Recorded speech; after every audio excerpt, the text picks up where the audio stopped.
ወንድማችን ከፍ ያለው ደሴ አርፏል። እኔ እንግዲህ ከፍ ያለውን በጣም የማቀው ለሽምግልና የሄድኩ ጊዜ ነው። እሱ ያኔ ከነባዬ ጋር ነበረ። የአማራ ፋኖ በጎንደር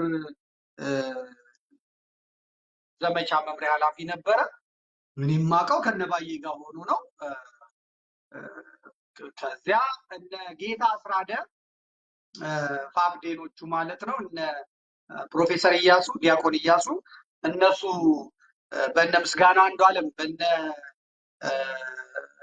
አያሌው መንበር በምናምን ጎንደር ስኳድ ተጠልፈው ሲወጡና ከእስክንድር ጋር ሲገጥሙ ከነባዬ ተለይቶ ከነእስክንድር ጋር ተጠቃለለ ማለት ነው። የነ እስክንድር ቡድን ሆነ የጠቅላይ ግዛቱ ተቀዳሚ ምክትል ሊቀመንበር ሁላ ሆኗል ማለት ነው። እና በእስክንድር በኩል ጥሩ ስልጣን ጥሩ ወንበርም እንደሚያገኝ ተረጋግጧል። በዛ በነበረን ጊዜ ቆይታ በማነጋግራቸው ጊዜ ሁለት ጎራ ነበሩ። ሀብቴ በወዲያኛው ጎራ ነው። እነ አባቶችም ደግሞ በእነ ሀብቴ ጎራ ናቸው። ደረጀ በእነ ሀብቴ ጎራ ነው። ይሄኛው ደግሞ እነ ከፍ ያለው ደግሞ በእነ ባዬ ጎራ በእነ ውባንተ ጎራ ሆነው ነው የማውቀው። አለቀ። ከዛ እሱ ሲወጣ የውባንተ ልጅ ቀረ፣ እነ ሀቅ ያለው ቀሩ።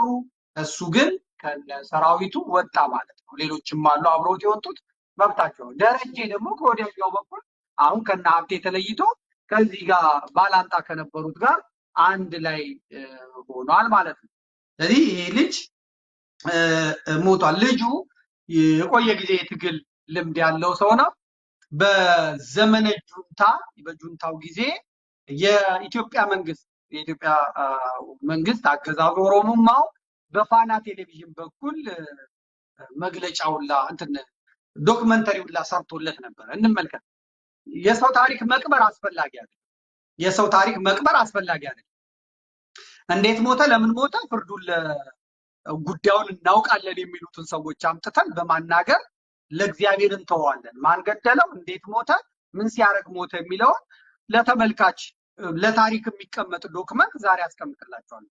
ነገር ግን ጠላትን አላፈናፈን ያሉ የህዝብ ልጆች ተብሎ የፋና ቴሌቪዥን በምታዩት መልኩ ጀግንነቱን ሲጽፍለት የነበረ ነው ማለት ነው።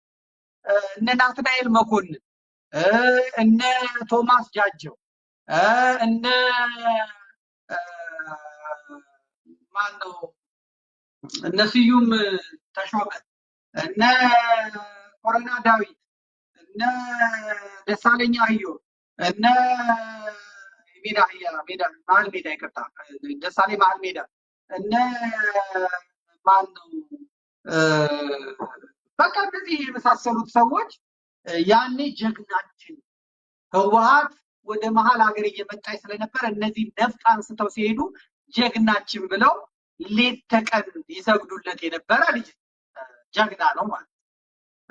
ዛሬ ተደፋ ተቀነጠሰ የታባቱ ምናምን የሚሉት እነሱ የሚበሉትን አሁን እነሱ ከኢትዮጵያ መንግስት እየተከፈላቸው የሚበሉትን ገንዘብ የሚበሉትን እንጀራ የጋገረላቸው ሰው ነው ማለት ነው። ምክንያቱም ወያኔ መጣ ስልጣን ይዛ ቢሆን ኖሮ እነሱ እንጀራ ማግኘት አይችሉም። ዛሬ ጠባቂ ተመድቦላቸው የሆቴል ተከፍሎላቸው ዘጭ ሿ ሽር ብለው የብልጽግና መንግስት ደግፈው ሌላውን እየሰደቡ እንዲኖሩ ለማድረግ ይሄ ልጅ ወጥቷል። እንመልከተው። ከፍ ያለው እኔ በማነጋግራቸውም ወቅት ደርዝ ያለው ጨዋ ሲናገር ያየሁት በዛ መልኩ ዶክመንተሪ ሰርቶላቸው ነበረ። እንመልከተው ዶክመንተሪ፣ ተመልሰን እንመጣለን። ቀጥል፣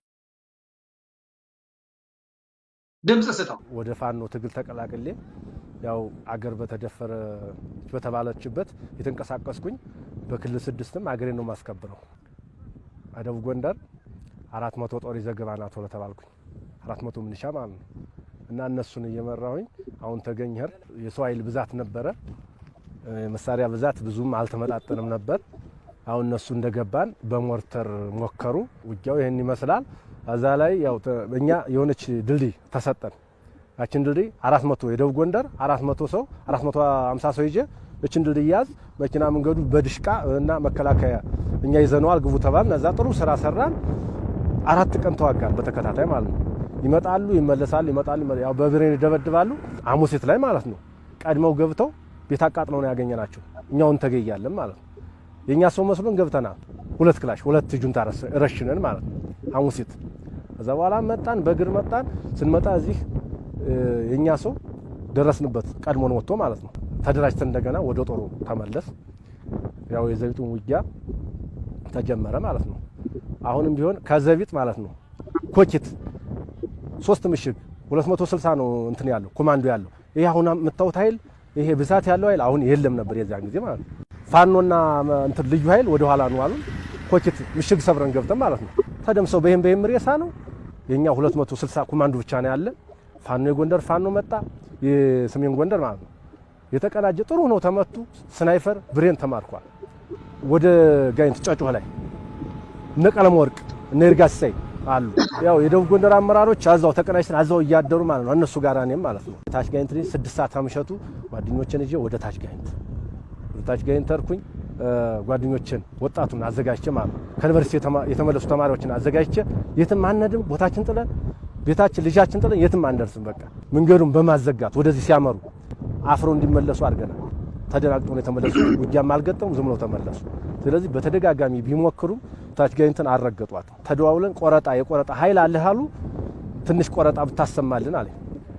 አታች ጋይንት መተን ከዚች ላይ ማለት ነው በተሳቢ ተጭነው ወደዚህ ሲገቡ ቅዳሜ ማታ ማለት ነው በዚህ ዙሪያውን አዚች ላይ ድሽቃለች። አዚች ኋላችን ግን እኛ በዚህ ገባና እነዚህ ሁለቱ አሉ በዚህ አድርገን ገብተን በስናይፈር አዚች ላይ ማለት ነው ከተሳቢ ላይ ጠብጠብ የጣልኳቸው ምንም ጊዜ ሳያገኙ ደግሞ እንደሰነበቱበት ሙልጭ አድርገው ጭነው ሊወጡ ነበር እቅዳቸው። ምንም ሳያገኙ ተደናግጠው ድሽቃቸውን ሁላ ጥለው የሄዱት እነዛ ልጆች ታጥቀው ሲያዩ ሌላ ወጣት ሁላ መጣ። በቃ ገጀራ እየያዘ መጣ።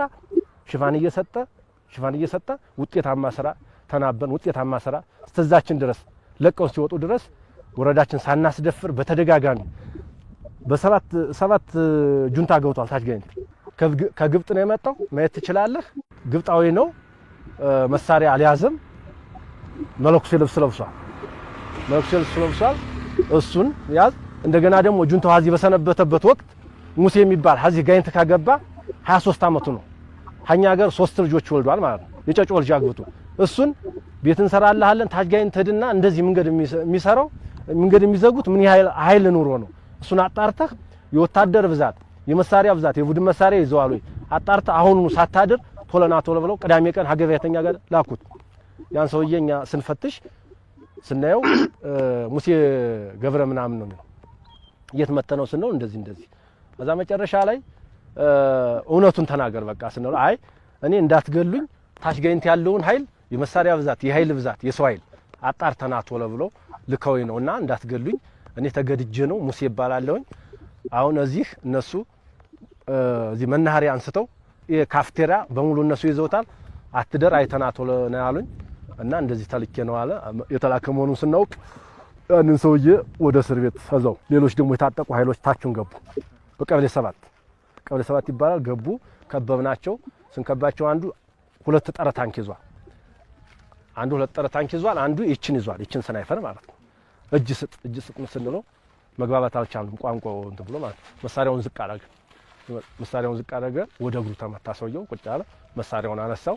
እችን መሳሪያ ማርከን ያው መጨረሻ ውጤታማ አድርገናል ማለት ነው። ውጡ ተብለና እዚህ ነው እንጂ በዚህ ባንሳው አቆርጠን ገረገራ ወተን ነበር። አሁን አያስፈልግም የተቀናጀ ምልህ አልተናበብንም እናንተ ወደ ኋላ ሆኖ ብለው ጥይት 500 ጥይት ሸልመው መከላከያ አዛዡ ነው ወደዚህ ይላካል እና እስከዚህን ድረስ አብረን እኛ አስተዋጽኦ እያደረግን አቅማቸው በጣም የሞቱ ናቸው። ዝም ብለው ባሽሽ ድንዝዘው ማለት እነሱ እንደዚህ ናቸው። የነሱ ቅጥረኛ ስላለ ብቻ ነው እንጂ የነሱ አቅም አንድ አቅም የላቸው። ኩታራ ናቸው። በዛ ላይ መሳሪያ የተጠናከረ ጀሌ እኮ ይበዛል። ስለዚህ ሲቪል ለብሰው የኛን የቡቲክ የሟጠጡ ሲቪል ለብሰው ላይነት ታይዋለ። በቃ ዘቢጥ በዚህ በስተቀኝ ወደ አንሳው ሚካያ ጠቅላላ የኛን ጅንስ ለብሰው ተፈንድዶ ላንወራራቱ ነው።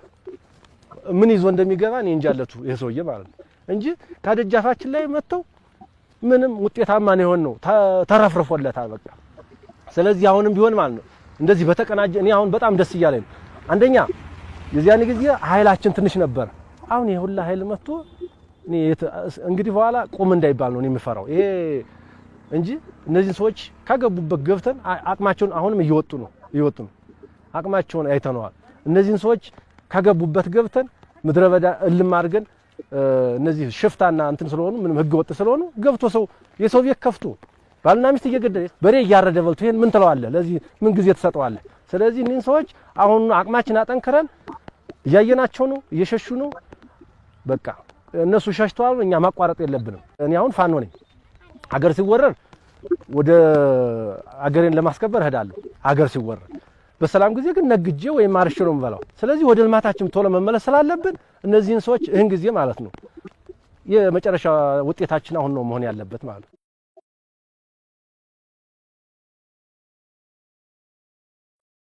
እንዲህ ነው እንግዲህ እንዳያችሁት ይሄ የፋና ቴሌቪዥን ለወንድማችን ለከፍያለው ደሴ የሰራው ዶክመንተሪ በወቅቱ ማለት ነው የፋኖን ተግባር ነው የተናገረው። ከፍያለው ደሴን እንግዲህ ከዚህ በኋላ መንግስትን በዚህ መልኩ አግዞ አገሩን አግዞ ሚስቱን፣ እናቱን፣ ከብቱን፣ እህሉን ሊዘርፍበት የመጣውን የዘረፈበትን ወራሪ መክቶ ጨርሶ ምንድነው እንደገና ደግሞ ያው ከዛ ከመከላከያ ጋር እንደገና ጦርነት ውስጥ የከተተው ምንድነው ያለ እንደሆነ ክህደት በመፈጸሙ አገዛዙ ክህደት ፈጸመ። ያ ስንናገር የነበረው የትግራይን ጉዳይ ሲጨርስ ወደ አማራ ነው የሚመጣው። አሁን ባላችሁበት መሳሪያችሁን አስቀምጡ፣ ደብቁ፣ ኃይላችሁን ደብቁ፣ ሰራዊታችሁን ደብቁ፣ ተዘጋጁ፣ ወደ እናንተ ነው የሚዞረው ብለን በተናገርነው መሰረት አልዋለም አላደረም። የትግራዩ ኃይል ሲዳከምና እጅ ሲሰጥ በፕሪቶሪያው ስምምነት መሰረት ፊቱን ቀጥታ በ3 ቀን በሳምንት ሱሪውን ቀበቶውን አስወልቄው አማራውን ባዶ እጁን አስቀረዋለሁ ብሎ ሲመጣ እነ ከፍያለው ደሴ እንዲማ አታደርግም በማለት እንደወጡ በዛው ጫካ ውስጥ ገብተው ቀርተዋል ማለት ነው። እንግዲህ የተለያየ ኃይል ነው የመጣው። ሚኒሻዎችን እየመራ ሚኒሻዎችን አደራጅቶ ነው የሰራው። በወቅቱ ከነበረው የብአዴን ኃላፊዎች ጋር ተነጋግሮ ማንኛዎቹ በሰሜንም በደቡብም በምዕራብም ቤትም አብሮ ይሰሩት እንደነበረው ሰርቷል። ከዚያ በኋላ ግን ጫካ ከገባ በኋላ ከስርዓቱ ጋር ከተጣላ በኋላ ግን የራሱን እርምጃ ወስዷል ማለት ነው። ከነባዬ ጋር ነበረ የነባዬን ማን ነው አርበኛ ጀነራል ውባንተ ከሱ ጋር ነበረ። ውባንተ ከሞተ በኋላ ከነባዬ ጋር ነበረ።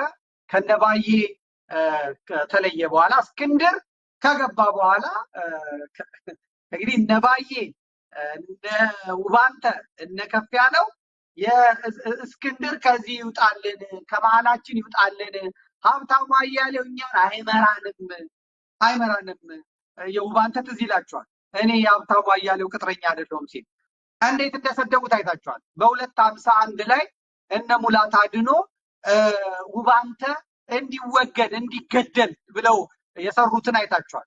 በጎንደሮች መካከል እሳት ከተው እሳት ለቀው በዚያን ጊዜ እሱ ከውባንተ ጋር ሆኖ የሚያጋድለን እስክንድር ነው የሚያጋድለን እገሌ ነው ይል የነበረው ሰው መልሶ እስክንድር በእግሩ ስር በቁጥጥሩ ስር አድርጎታል ማለት ነው። ምክንያቱም ደቡብ ጎንደር አካባቢ ያለው ኃይል ስኳዱና ብአዴኑ አልጠፋም። ራሱ ቲፒኤልኤፍ ደቡብ ጎንደር እንዳለን ያለ ደቡብ ጎንደር የተጠለፈ ነው። እስካሁን ወያኔ በኢትዮጵያ ውስጥ በህይወት ያለችው ደቡብ ጎንደር እንነጋገር ከተባለ ደቡብ ጎንደር ነው በህይወት ያለችው፣ ያልተቀየረችው፣ ያልሞተችው፣ ኔትወርኳም ያልተበጣጠሰው ደቡብ ጎንደር።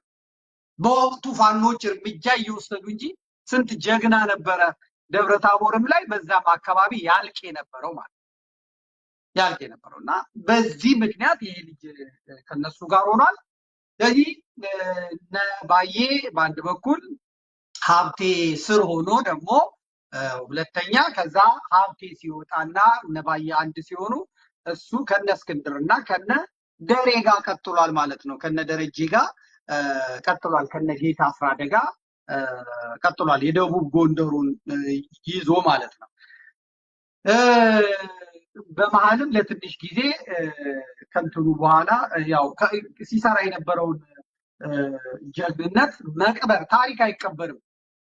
መጽሐፍ ቅዱስ የነቢየ እግዚአብሔር የቅዱስ ዳዊትን ጽድቁንም ኃጢአቱንም፣ የሳምሶንን ጽድቁንም ኃጢአቱንም፣ የሶሎሞንን ጽድቁንም ኃጢአቱንም፣ የሰው ልጅ የሆነ በሙሉ ታሪኩ ሲጻፍ አይ ይሄኛው ይደበቅ ይሄኛው ይሸፈን አይባል። ደካማ ጎኑም ይጻፋል፣ ጠንካራ ጎኑም ይጻፋል። የሰው ታሪክ አይቀበርም። ይሄ ልጅ ለሀገሩ የከፈለው መስዋዕትነት ያደረገው ነገር አይቀበርም። በሌላ በኩል ደግሞ ሌሎች የሚከሱታል፣ በብዙ ነገር ይከሱታል። የጎንደር እስር ቤት ደቡብ ጎንደር ጋይን ሲሰበር ለምን ሰበራችሁ ብሎ ፋኖችን ገድሏል፣ ረሽኗል ብለው ሽንጣቸውን ይዘው የሚከራከሩታል። ሌሎች ደግሞ በሌላ መልኩ የሚከራከሩታል። ይሄ ፖለቲካው የፈጠረው ነገር ስለሆነ ያ መረጃ ያለው ሰው እና እንትን ያለው ታሪኩን መጻፍ ይችላል ማለት ነው።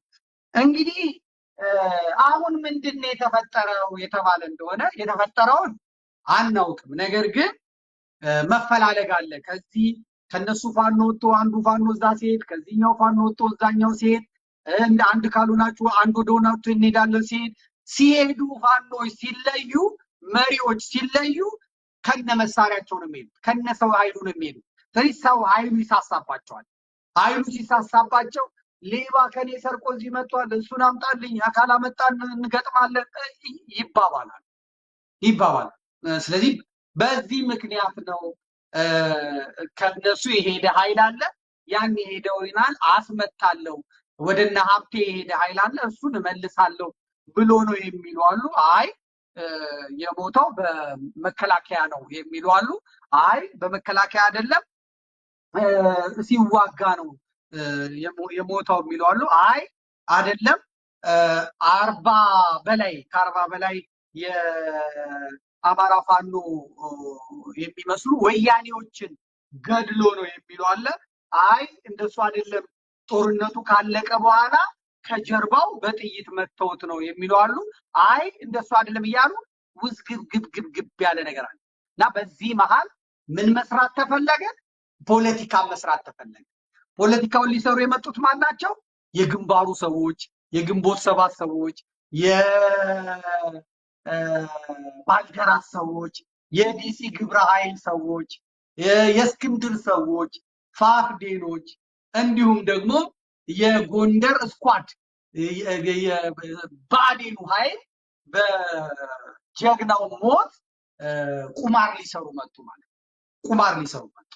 ይሄንን ነው የምናፈርሰው፣ ይሄ ሴራ ነው የምናፈርሰው ማለት ነው። እናንተ ደግሞ ለዳኝነት ተዘጋጁ። ይሄ ሴራ ይፍረስ አይፍረስ ንገሩኝ።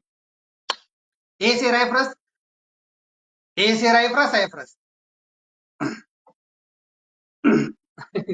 አንድ ጃን አሞራ የሚባል ሰው ቴሌግራም ላይ እየጻፈ ነው እና ምን ይላል? ለብልጽግና እንደምትሰራ አሁን እርግጠኛ ሆንኩ ይላል። እንግዲህ እኔ አሁን ለብልጽግና ይሄ ሰውዬ እንግዲህ 6ኛ ክፍል ይሁን 4ኛ ክፍል እግዚአብሔር ይወቅለት። እኔ ለብልጽግና ስሰራ ማለት ነው አማራ ብትንትን ማድረግ ነው ህልም ይላል። እንግዲህ አንድ አፈቀላጤ አንድ ለፍላፊ ሰው አማራን የሚያህል ግዙፍ ባለ አእምሮ ሃይማኖተኛ ሩቅ አሳቢ ስንት ጀግና የፈጠረ አንድ ተራ የሐረርጌ መራታ ቆጡ ሲበታት ነው ደካማ ስለሆነ ከፋፈልከው አለ። እኔን ሰምቶኝ የሚከፋፈል አማራ ካለ ብጥስጥሱ ይውጣ። እኔ የሚከፋፈል ሐሳብ አምጥቼ የሚከፋፈል አማራ ካለ ብጥስጥሱ ይውጣ፣ ብትንቱን ይውጣ። እኔ ሐሳብ ነው የማቀርበው እንጂ እኔን ሰምቶ ህልውና ላይ ያለ የህልውና ትግል ላይ ያለ ሰው እኔን ሰምቶ ሲበታተን ደካማ ስለሆነ ማለት ይሄ ክርስቲያንነት አይደለም፣ ሰይጣንነት ነው ይላል። የትኛው ነው ክርስቲያንነት? ትሰማለህ፣ ትገረፋለህ፣ ወደ ትክክል ትመጣለህ። አጼ ቴዎድሮስ ያደረጉት ይሄንን ነው። ተከፋፍሎ በየጎጡ አለቃ የነበረውን የመንደር አለቃ አጼ ቴዎድሮስ የሚባል ከቋራ የተነሳ የኮሾ ሻጭ ልጅ እየተባለ ሲሰደብ የነበረ መይሳው ካሳ ተነሳና ልምጩን አልጋውን ያዘና እየገረፈ እየዠለጠ አፈር ከደቼ እያበላ አይደለም ጎንደርን ኢትዮጵያን አንድ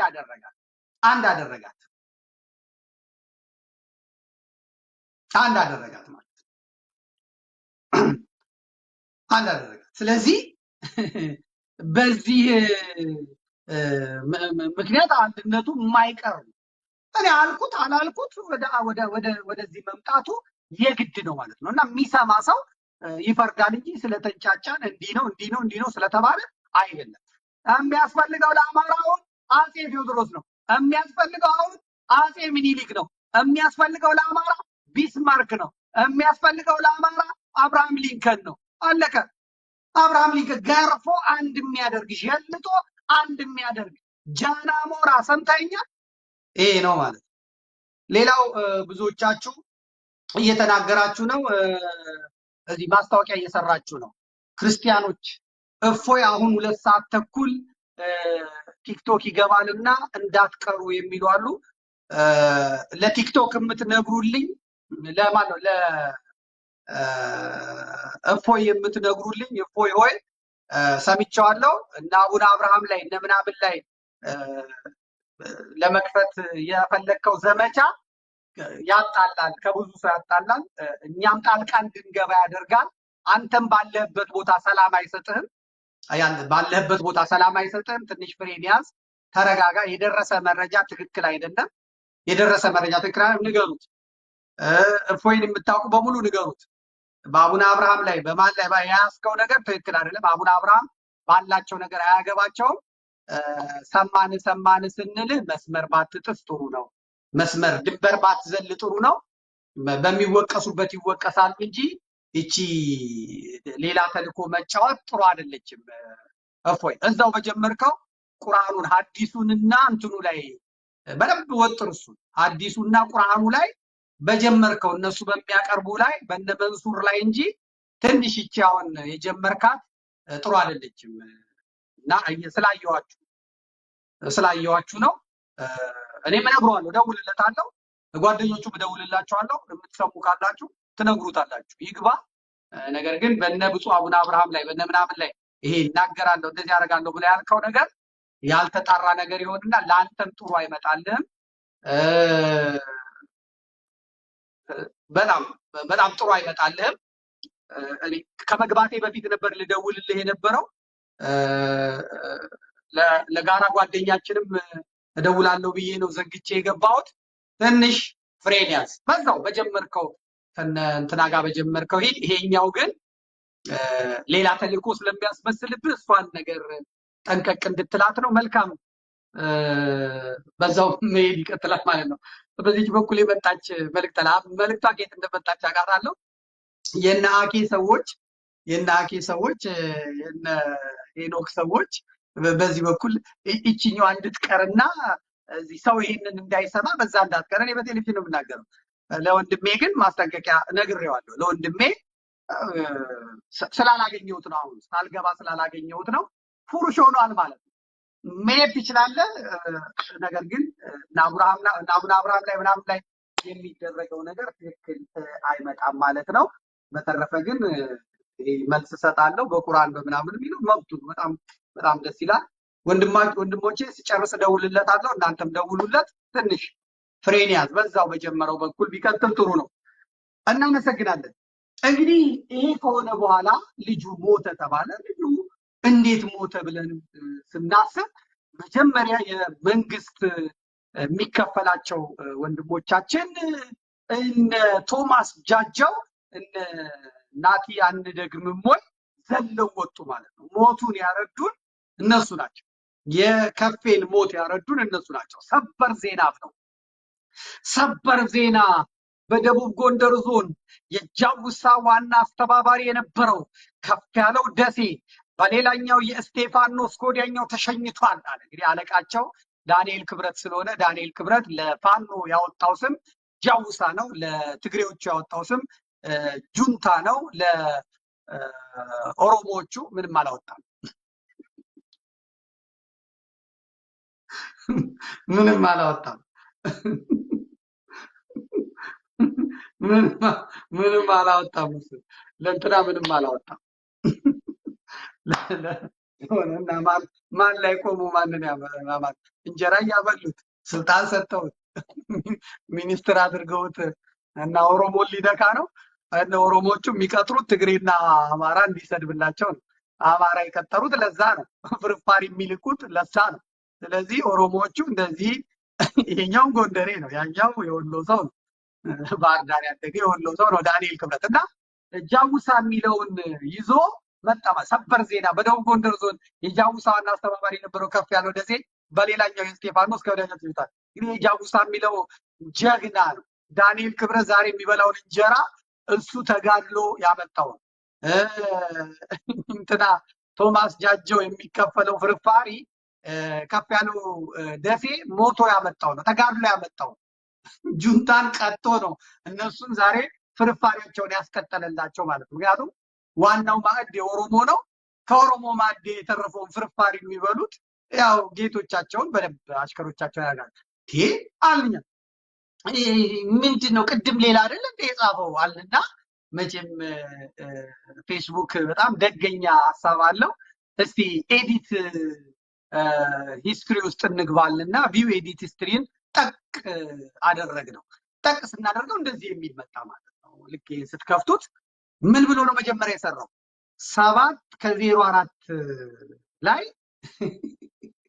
ሰበር ዜና ጋይንትን ሲያስተባብርን የነበረው የጽንፈኛው ዋና አዛዥ ከፍ ያለው ደሴ በጀግናው መከላከያ ሰራዊታችን እስከ ወዲያኛው ተሸኝቷል።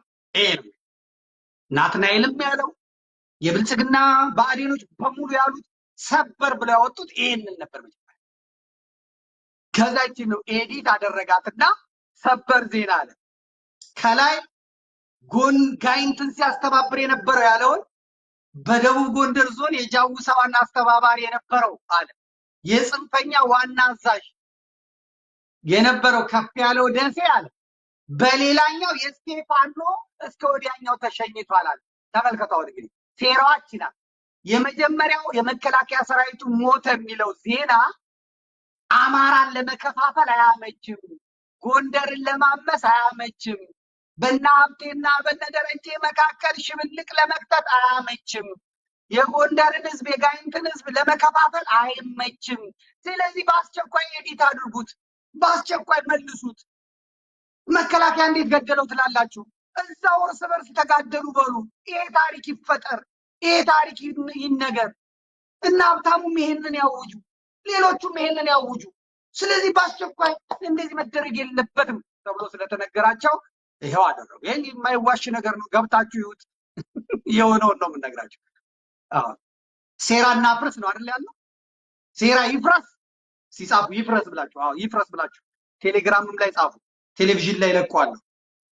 ሴራ ይፍረስ የምትሉት ዘመዴ ሴራው ይፍረስ በሉት። ጻፉ ጻፉ ጻፉ ጻፉ። አንድ ጊዜ አያቸዋለሁ። ሴራ ይፍረስ በሉት። ሴራ ይፍረስ በሉት። ሴራ ይፍረስ በሉት።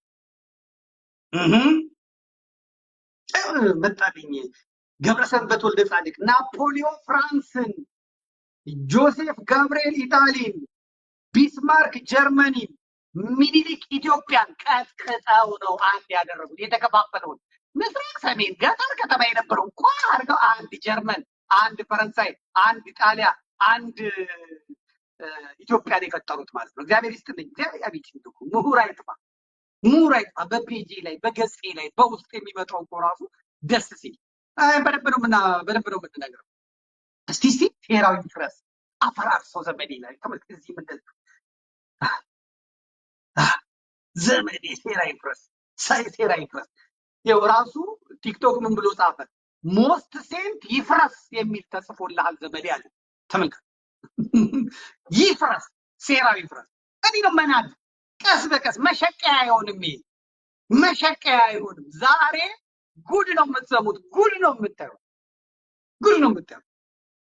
ዘመዴ ይፍረስ አለ። ይፍረስ፣ የጠላት ሴራ ይፍረስ አለ። በቃ እግዚአብሔር የተመሰገነ። እንደዚህ ነው ምናምን። እኔ ምን ሆነ?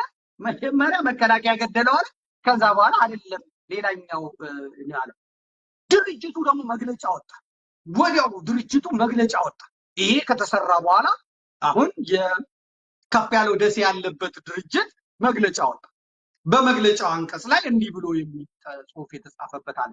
40 ፋኖዎች ገደለ ይላል። 40 ፋኖዎች ገደለ ይላል። 40 ወያኔዎች ነው እንጂ የሚለው ተመልከቱ። የአማራ ፋኖ ህዝባዊ ድርጅት አፋድ የጦሩ ፊት አውራሪ ሜጀር ጀነራል ከፍ ያለው ደሴ በሽምግልና ስም ከጀርባው የተወጋው ከሰሞኑ በሱዳን ከሚገኘው የህወሓት ቅጥረኛ ነፍሰ ገዳይ ቡድን መሪ ከሆነው ጀነራል ሙዘይ መኮንን ጋር ሁለት ፋኖ መሪነን ባዮች ጋር ተገናኝተው ሴራ ሲረው ተልኮ ተቀብለው መጡ። ከሃዲያን ነው። አማርኛው ጠፋቸው። የሚጽፍላቸው ኦሮሞ ስለሆነ ሴራ ተቀብለው መጡ ከሃዲያን ነው አለ።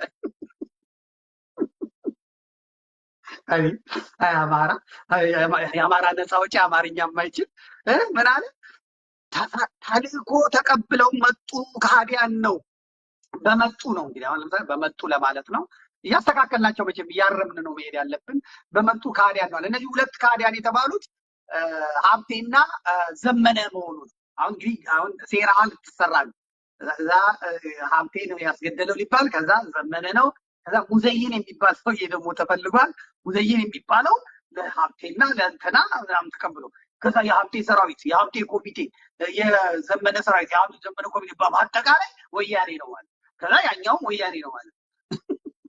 ከዛ እዚህ እነዚህ ከሃዲያን በሽምግልና ስም ከዋና የጦር ማዘዣ ጣቢያ 150 ኪሎ ሜትር ተስቦ እንዲወጣ የተደረገውን መሪያችንን በላይ ጋይንት ወለላ ባህርን አጎና ከተማ ላይ ውጊያ ተከፍቶበት ከ40 በላይ የህወሓት ተላላኪ ፋኖንን ባይ ታጣቂዎችን በመደምሰስ ከጀርባው ተመቶ ተሰውቷል አለ።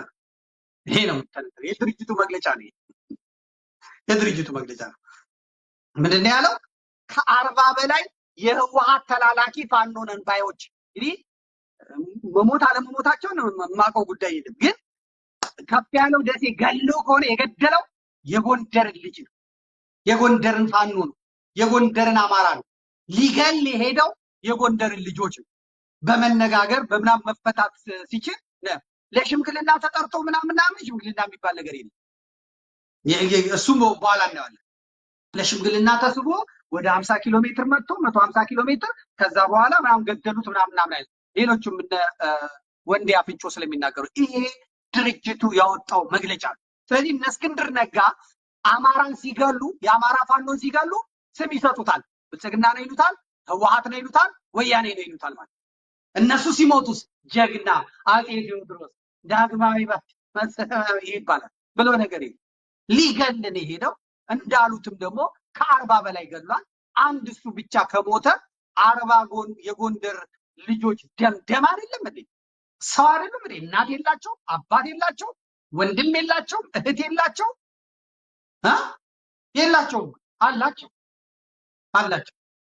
መሞታቸው ሳያንስ ደግሞ ወያኔ የሚባል ስም ተሰጥቷቸው፣ ህወሓት የሚባል ስም ተሰጥቷቸው ለሞታቸው ታፔላ ተለጥፎላቸው ይሄንኑ ደግሞ የብልጽግና ሰዎች፣ የግንቦቴ ሰዎች፣ የፌክ ኢትዮጵያኒስቶች በአጠቃላይ ተሰብስበው ማጦዝ ትክክል አይደለም። ይሄ ነውር ነው። ሊገልን ሄደው ተገሏል። በቃ ወንድሙን ሊገል ሄደው 40ዎቹስ አሳደው የት ነው ያለው ብለው ቤተሰቡ ይለቀዋል አይለቁ። ገና ብዙ ጣጣ ያመጣል። 40 ሰው ከሞተ እንደውም ገና ብዙ ከ40 በላይ ነው የሚለው 60 ሊሆን ይችላል፣ 100 ሊሆን ይችላል የገደለው። እነዚህ ልጆች፣ እነዚህ የሞቱ ሰዎች የዶሮ የጫጩት ነፍስ አይደለም፣ የሰው ነፍስ ነው ያላቸው።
ነው።